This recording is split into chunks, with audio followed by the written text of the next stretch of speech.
আমাদের ডিমগুলো একটু আগলে রেখো গিন্নি। জঙ্গলে যা সব জন্তু জানোয়ারের আনাগোনা বেড়েছে, তুমি তো সবই জানো। তোমায় কোনো চিন্তা করতে হবে না, আমি তো আছি। আমি খাবার জোগাড় করতে যাচ্ছি। হ্যাঁ, সাবধানে যেও তুমি।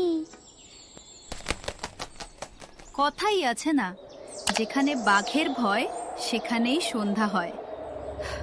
সেখান দিয়ে এক বনো বিড়াল যাচ্ছিল। আজকে সকাল থেকে একটু খাবার জুটলো না আমার। কি যে করি আমি এখন? ওইটা কি পাখির বাসা? যাই, কাছে গিয়ে দেখি।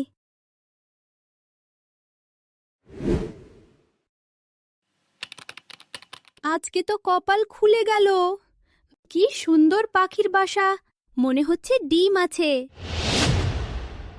সর্বনাশ, এ যে এক বনো বিড়াল, মনে হচ্ছে আমাকে দেখে ফেলেছে।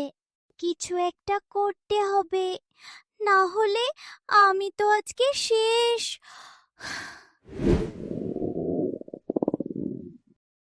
পেটের মধ্যে ছুঁচোই ডন মারছে, আর থাকতে পারছি না। দেখি বাসায় ডিম আছে নাকি। খবরদার, একদম ভুল করো না। কে তুই? এই বাসা আমার, আমিও আছি, আর আমার ডিমও আছে এই বাসায়। খুব ভালো, ডিম নিয়ে আমার পেটের ভেতরে তা দিস। এই গাছে পাহারাদার পাখি আছে, ডিম খাওয়ার কথা ভুলেও ভেবো না। পাহারাদার পাখি।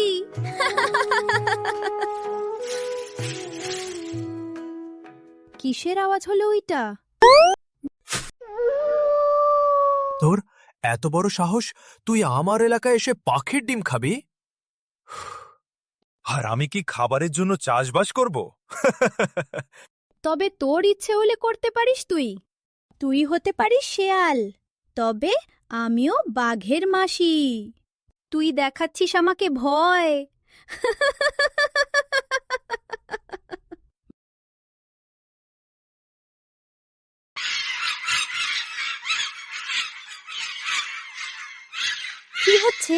কি হচ্ছে এসব হঠাৎ করে? হ্যাঁ, কি হচ্ছে এসব হঠাৎ করে? বাঁচতে চাইলে তোরা সবাই পালা।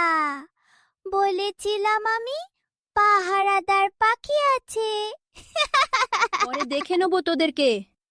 আজকে আমাকে পালাতে হচ্ছে।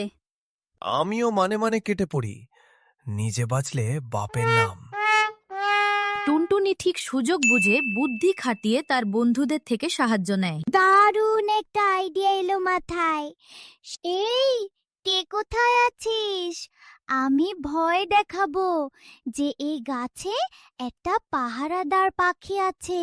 তোরা সবাই মিলে তখন চিৎকার করবি। হ্যাঁ, ঠিক আছে। আজকে খাবার জুটলো না আর। যারা আছে তার ভয় থাকে না।